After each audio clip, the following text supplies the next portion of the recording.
Okay, good morning, everybody. Thank you so much for hopping on here with me. I know it's early, but we are ahead of the rest of the world since we're getting at it right, bright and early.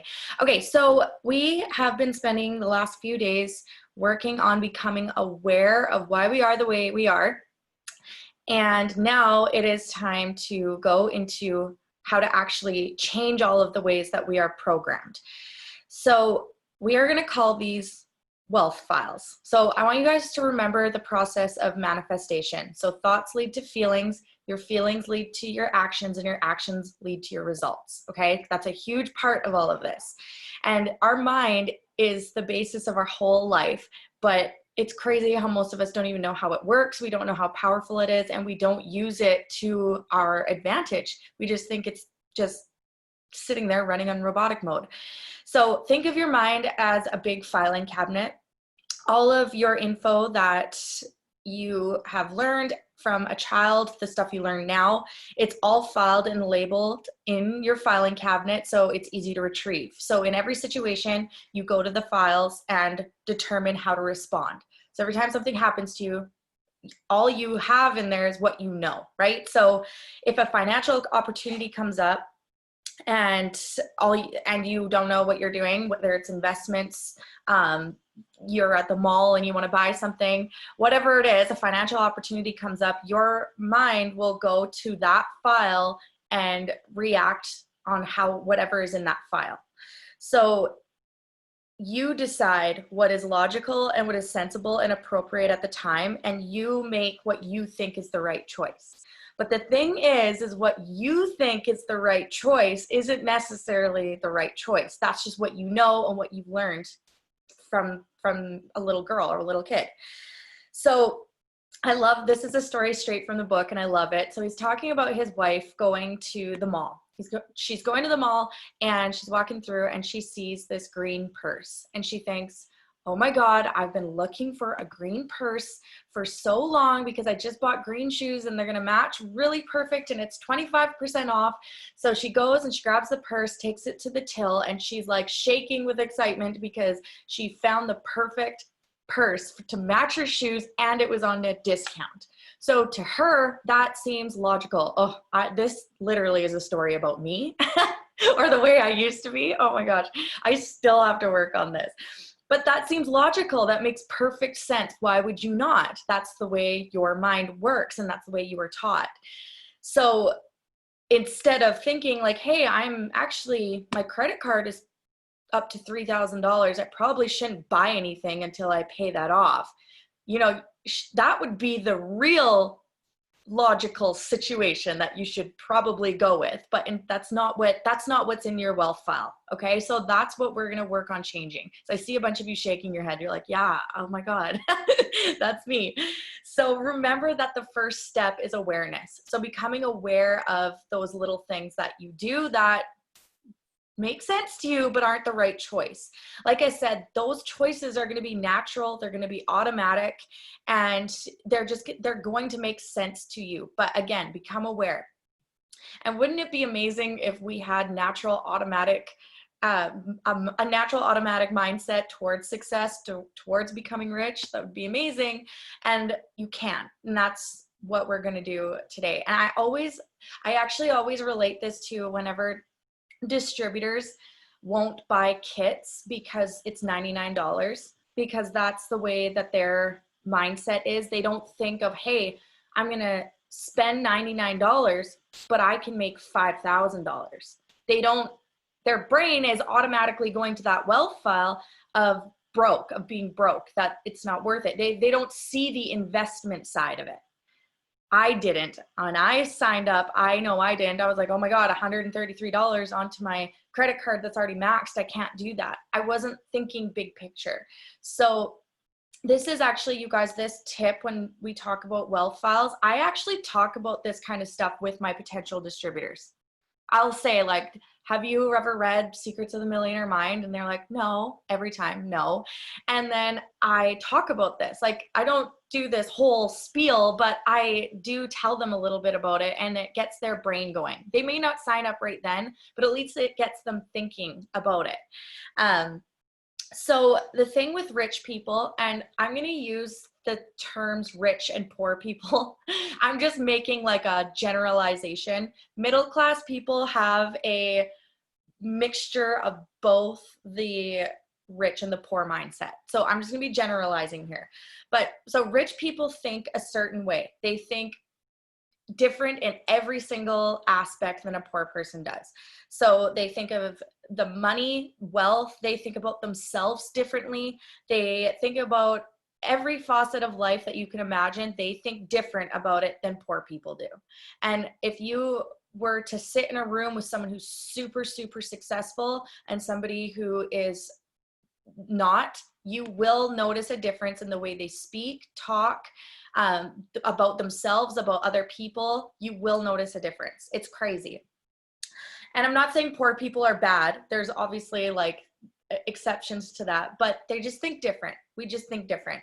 And this is something when you guys are listening to this today and for the rest of this workshop, I want you guys all to let go of being right. And I know we talked about this already, but I really want you to think about this. Let go of being right. Let go of all of the things that you've thought about finances before. Let go of it all. Let go of all that stuff that we talked about from when you were growing up, all the stuff that was conditioned into your mind. Let it go. Disassociate yourself, because that's the only way you're going to be able to create these new wealth files. If you keep holding on to the way you've thought forever, you're never going to be able to change. So I want you guys to really be conscious of disassociating yourself from all of those conditioned ways that you are now from when you were little.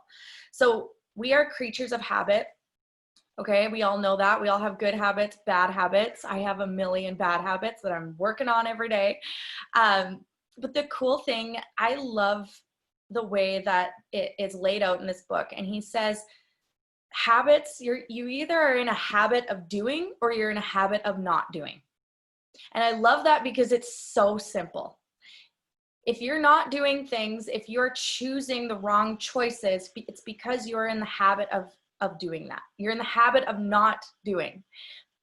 And the only way you can change that is to start going, to start the movement. Get up out of bed in the morning, which you guys have. That's your first step right now. Choose to do self-development over Netflix. Choose to do self-development over listening to your music in the morning when you're going to work.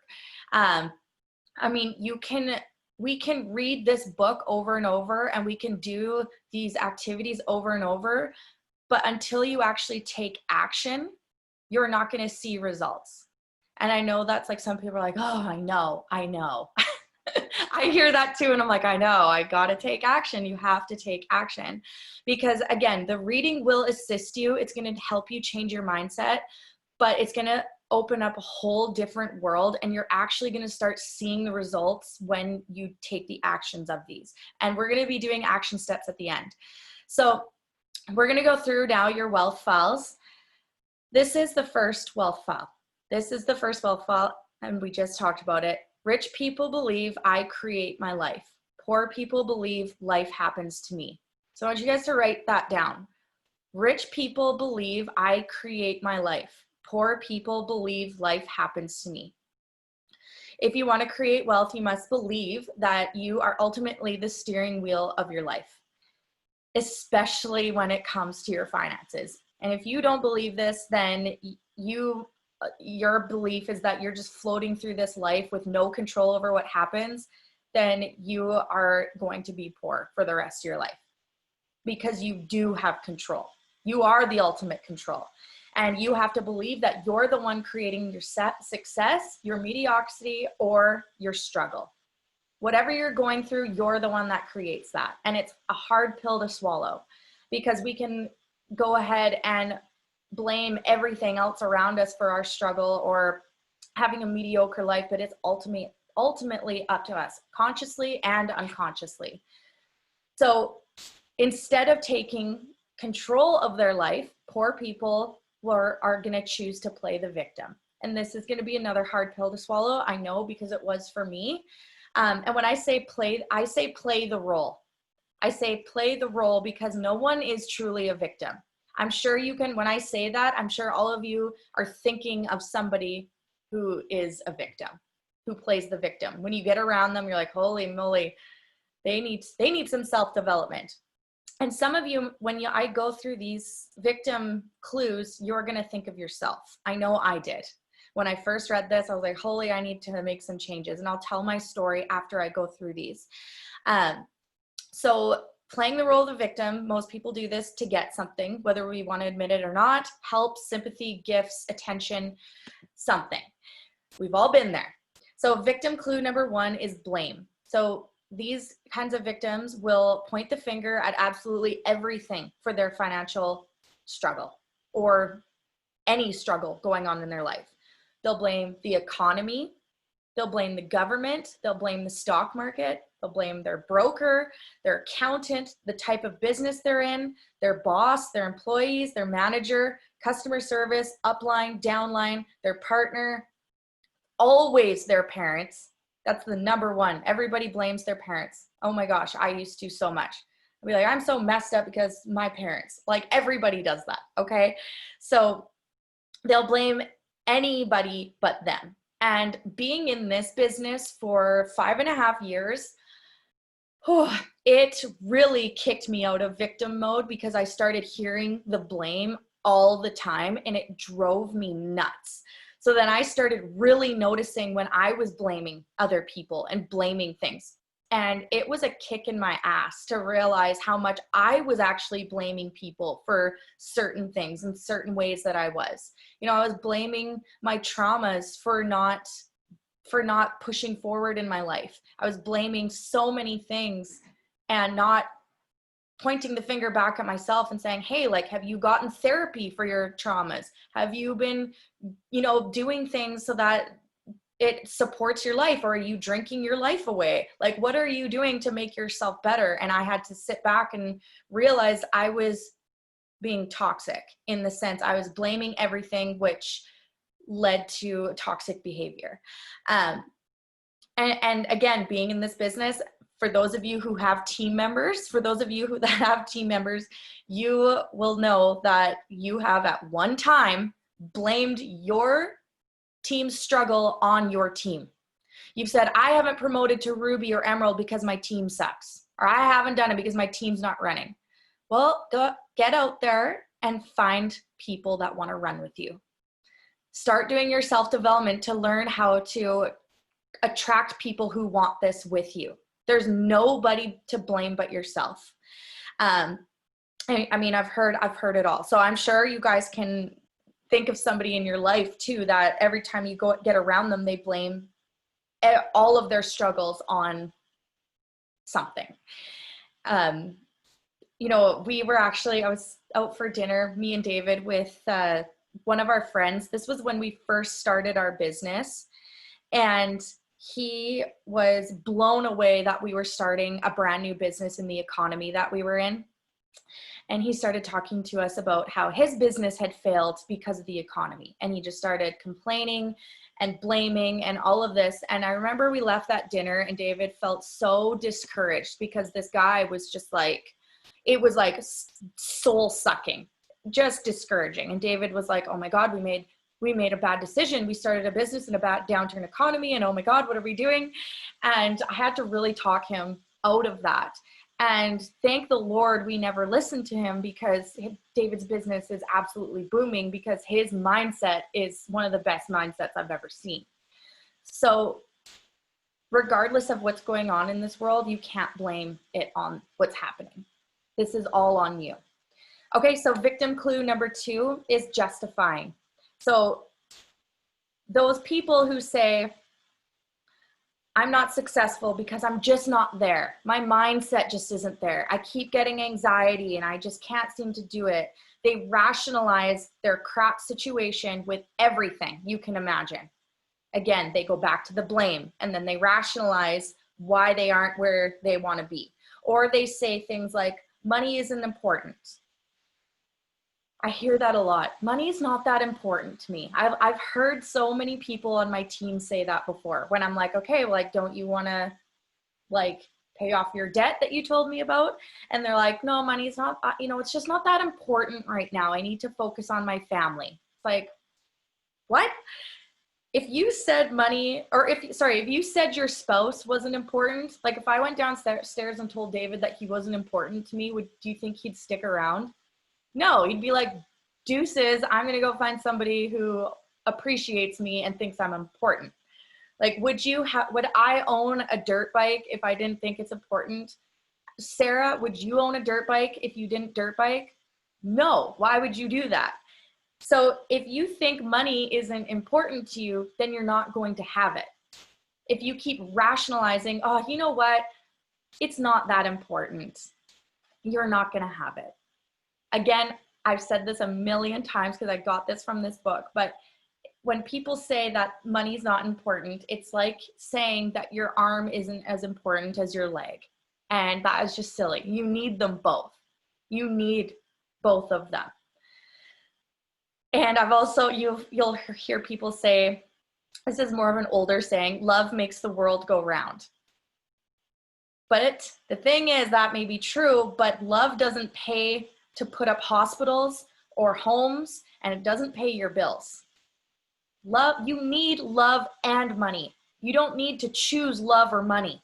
And there's some time along our history, we've like divided the two, and you can only have one or the other, right? It's like I was saying in our last session, in the movies, there's always like the bad dad who works too much and doesn't see his family and is grouchy and mean and all of this. And then at the end of the movie, he stops working so much and lets go of everything and spends time with his family.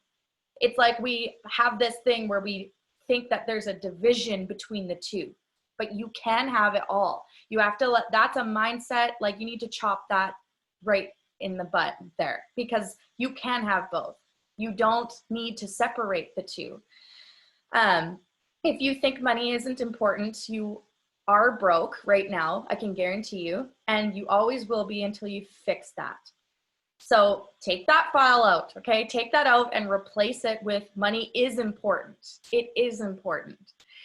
So victim clue number 3 is complaining.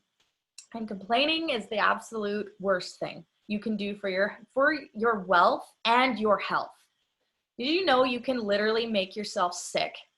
You can give yourself anxiety, and most of it will stem from complaining.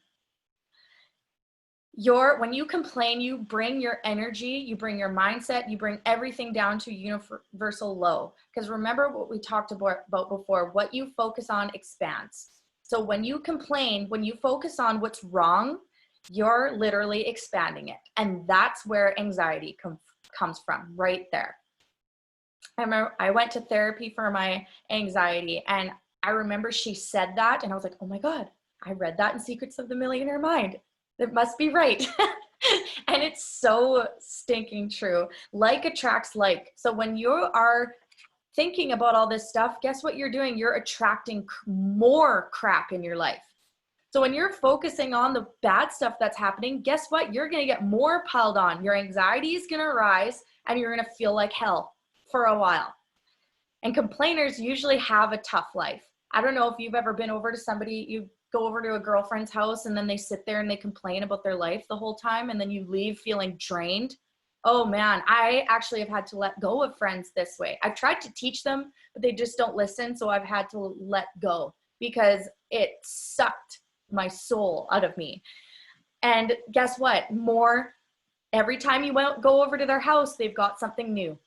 Every time there's something new that happens to them. You're like, holy smokes, how can you have so much bad things happen to you? Because they're attracting it. They're a walking crap magnet. They are attracting it to them every single day. And of course they're complaining. Look at all the stuff that's going on. But now that you know better, now when you go over to your friend's house, I mean, they may not listen to you because some of mine didn't. I should say some of mine did listen to me and they won't complain around me. But now that you know better, you can say, no, your life is crappy because you complain that it's crappy. So like, I'm going to go. And when you're in a better mood and want to talk about happy, positive things, I'll come back. Some friends you won't ever go back, and that's okay. And it takes a while to clear that crap out. So if you're that person who you're like, oh my God, that's me, then forget success for right now, these next few days. You need to just focus on not complaining and get yourself back to a neutral so that you can start going towards success. Like I said, make sure you take yourself away from complainers, shut it down, because it's infectious. That energy, the negative energy, is so infectious. It radiates down to yourself, down to your kids. Have you ever gotten a text where someone is being negative and you can like feel the negativity pulsing through your phone? Oh my gosh. So blame, justification, and complaining are like pills. It's like you do that and it reduces your stress for a minute because it feels good to let it out. Feels good to vent, right? Our goal is to do none of these things. From now on, as soon as we hear ourselves disastrously blaming, justifying, or complaining, we're going to remind ourselves that every moment, thought, and action is creating our life. And you guys remember when I said we're in a habit of doing or not doing? You have to get in the habit of becoming self-aware of when you start thinking these things and chopping it off, taking that well file straight out. It's not going to be easy. You're going to have slip-ups. I still do. I still have slip-ups. Oh man, I'll tell you a story in a minute. But when people are victims, like I said before, they usually just want attention. And if you are somebody who wants attention, then you're at the mercy of other people. People control you. You're probably a people pleaser. Most people are that want that attention. And you're always begging for approval. You're the person who cares so much about what other people think. And this one was a big one that kicked my butt because I used to be that person who would complain for my boyfriend's attention. And I realized, like, I go back, and I'm sure you guys can go back in time and think, like, maybe your parents gave you no attention unless you cried, right? Or maybe, like, for me, I was in a super abusive relationship at the age of 16. And the only time that he was nice to me was if I was going through something hard in my life. So I learned that if I was going through something hard and I was sad and I was upset about something, not about him, of course, it had to be something else in my life, then he would be really nice to me. And I started getting like addicted to that because I was like, okay, maybe he won't beat me up if I am like in victim mode so that he feels bad for me. And once I did that, I mean, I was young, I was only 16. I started doing that every time I got into a relationship. And then guess what? I look back and guys were probably like, holy shit, she is so negative. Like, I don't want to be with her. And then it was just like a cycle of like crappy relationships that on the outside, I could blame them for all these things like, you know, cheating or lying or being a crappy human being. But in the end, it was me that created all of it. I was the one that was always complaining and like trying to get attention from them and seeking all of this. And, you know, in every circumstance, instead of putting the blame on somebody else, figure out why you created that. You are the one that's allowing that kind of stuff to happen to you. And I'm not saying we attract all of our traumas. I'm not saying that, but we do have the power to shut it down. We do have the power to change. We have that power. So don't be a victim. And this was something that was like, when I first read this, I bawled because I was like, oh my God, I have been self-sabotaging my relationships my whole life, for my whole life. And then the second I stopped doing all of that, I found better friendships. I found better relationships, all of it. My life changed for the better. And I wanted to read this little part of this book because I just love the way that it's written. And it's about relationships. And I just feel like, I know there's so many people in this world who are in really crappy relationships and don't know how to get out. So I've been there, and I remember reading this. It was at a time where I was, and it just like, it triggered me. So anyways, when you stop being a victim, first, you will be more successful. Second, you will be happier. And third, you can find true love in your life. For the most part, when people confuse love and attention, they don't love each other in the true spiritual sense of the word. They love each other largely from the place of their own ego, as in, I love what you do for me. Therefore, the relationship is really about the individual and not about the other person, or at least the both of you. By disconnecting attention from love, you will be freed up to love another for who they are rather than what they do for you.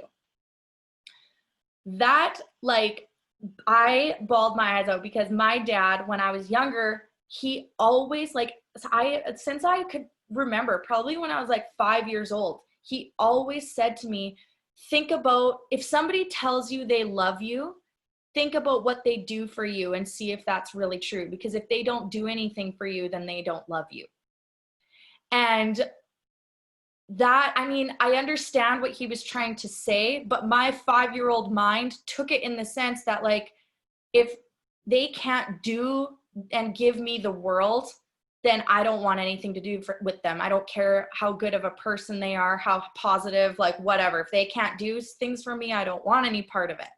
And that was like a super toxic trait to have my whole life, because when I was going into relationships, I wasn't looking for love. I was looking for what I thought was love, and looking for what people could do for me, whether they had a good job, or, which are important things, but that wasn't it all, if that makes sense. So I wanted to share that in case anybody else had the same as me. I know I've talked to people who have, but that just like kicked me in the butt.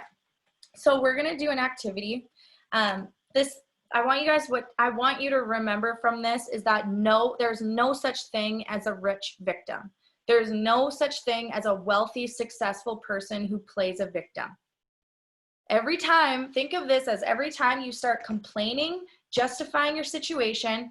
So if you're that person who keeps saying, oh, I'm just not successful because my mindset isn't there. That is literally you justifying your situation. Get your mindset there then. It's simple. Start doing the work, start doing your self-development, and start creating a different life for yourself. Don't use the excuse that your mindset just isn't there. That happens to me all the time too. Sometimes I wake up and I'm like, oh God, my mindset is crap today. What do? I go and I get my mindset right. I do the things that I know are going to get it right. I exercise. I eat healthy. I'll do it especially on those days that my mindset isn't there. I will do all the things that I know will get my mindset there. So don't use those excuses, guys, because that's all it is an excuse. Okay, so now we're going to do our declaration. So place your hand on your heart and say, oh wait, am I on the right one? Oh no, one sec. Okay, I create the exact level of my financial success.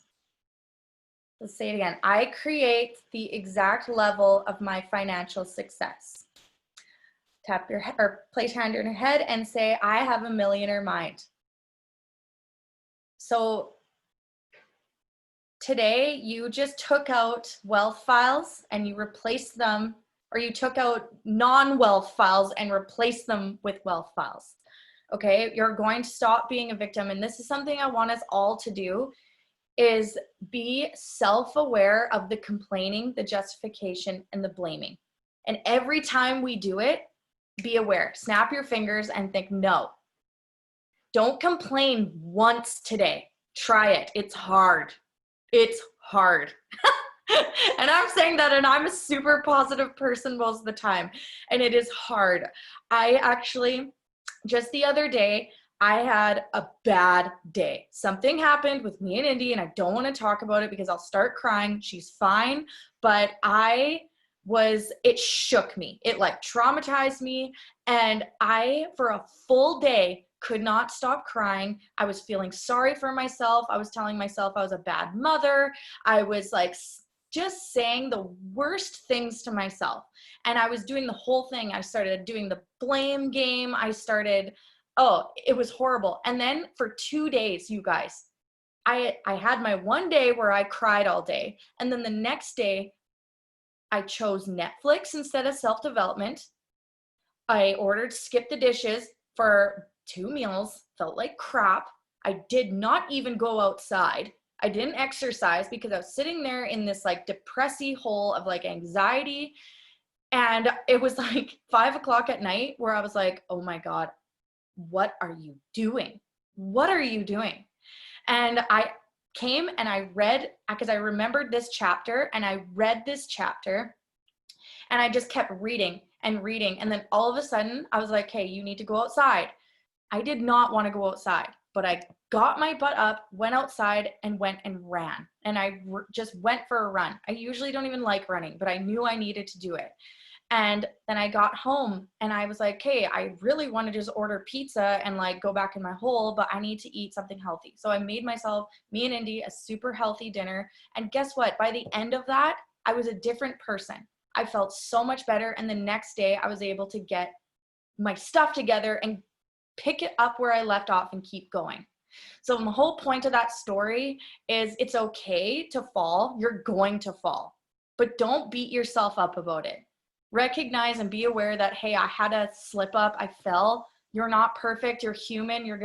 If your robotic way is to go into the depressies and anxieties, I mean, don't justify it every time and say, well, I have anxiety, so this is okay. This is the way my life is. No. But do give yourself grace when you have a slip up, when you do fall. The whole point of this is becoming aware and to change it, because it's not going to change overnight. It won't. But you can make steps every single day to have it completely change, because one day you will. Okay, so we're going to do some Millionaire Mind actions, because I know we're just getting over time here. But okay, so the first Millionaire Mind action is every time you catch yourself blaming. Okay, so this is kind of a good action to do to catch yourself. Every time you catch yourself blaming, justifying, or complaining, slide your index finger across your neck as a trigger to remind yourself that you are slitting your financial throat. Once again, even though this gesture may seem a little crude to do to yourself, it's not even close to how crude of what you're doing to yourself by blaming, justifying, or complaining. And it will eventually work to alleviate those destructive habits. Okay, so I want you guys to think of that. Like, do the action every time. We're all going to be like messaging tomorrow and laughing about that. But it does work. When I first did this book, I did all of the actions and they work. So number 2 is do a debrief at the end of each day. Write down one thing that went well and one thing that didn't. Then write the answer to the following question. How did I create each of these situations? If others were involved, ask yourself, what was my part in creating each of these situations? This exercise will keep you accountable for your life and make you aware of the strategies that are working for you and the strategies that are not. So I want you all to grab your phone right now and put an alarm in your phone to go off whatever time. Maybe it's a time that your baby goes to bed or a time before you go to bed. I want you to put an alarm on your phone to remind you to do this. So what I'll do is I will put this in the team pages and I'll just label it SSM, so Secrets of Millionaire Mind, and Millionaire Mind Actions. That's what I'll label it. So if you guys want to go find it so you can read out what you're supposed to do again, then you can do that. So right now, let's do this right now. So let's think about yesterday. Oh shoot, I just lost it. Okay. Write down one thing that went really well yesterday and one thing that didn't. And then answer the following question. How did I create each of these situations? What was your part in the good and the bad situation?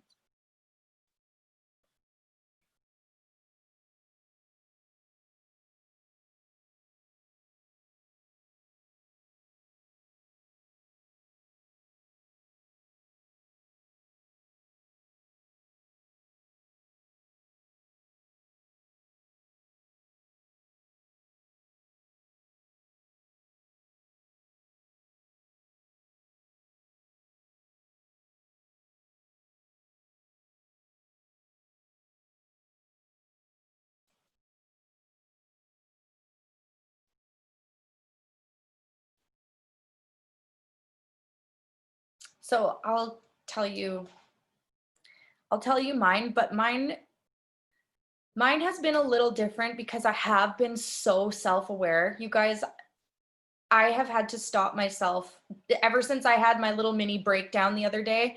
I've been really self-aware. So one good thing that happened for me yesterday, I went to the gym. I was tired. I didn't really want to, but I forced myself. I got my shoes on and I just called my mom. I said, "Can you come watch Indy for an hour?"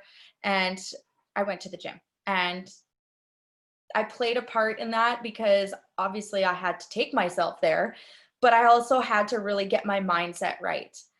Something bad that happened by the end of the day, I was PMSing and I was tired and cranky and I just wanted to go lay in bed. And we had a dinner with David's family and I did not want to go. You guys, I almost bailed. And I was just like irritable, everything everybody said. I wanted to snap. I don't know if you guys have ever felt that way, but I mean, I did yesterday, but I had to go sit down. I went into my room, sat down, and I took deep breaths. And I had to get control over myself and put a smile on and think positive thoughts. And guess what? I left the room. We went to the family dinner and it was amazing. And I felt so good. And I got past all of that, like that cloud of like, ugh, that was over me. Just got rid of it. So I share that because I want you to know that like I am not perfect at all, but you do have to make a conscious decision to change. You have to. You can't just expect to read all of these things and then be an angel afterwards. No, it's hard and you have to be conscious, you have to be self-aware, and you have to actually take the actions to change it. Because what would have happened if I was snappy and irritable and said, "I'm not going. Bye." That's literally what I felt like saying. Then I would have started a fight with David. His family would have been like, "Where's Karina?" And David would have had to been like, "Oh, she's at home." And it would have been awkward. And I would have just created a crap situation, right? I would have created negative energy in my life, even though that's how I was feeling, right?